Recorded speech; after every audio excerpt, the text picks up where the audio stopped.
I was fishing Hollis Q Lathem, targeting surfacing bass.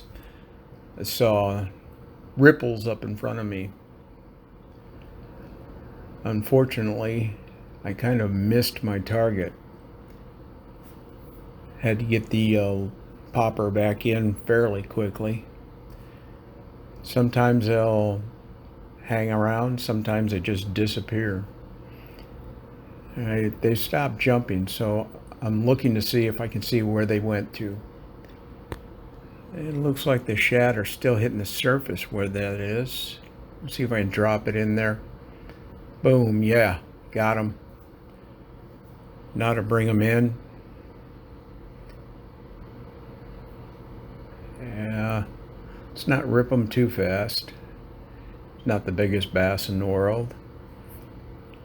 I'm looking down. There's 3 larger bass following it. Success.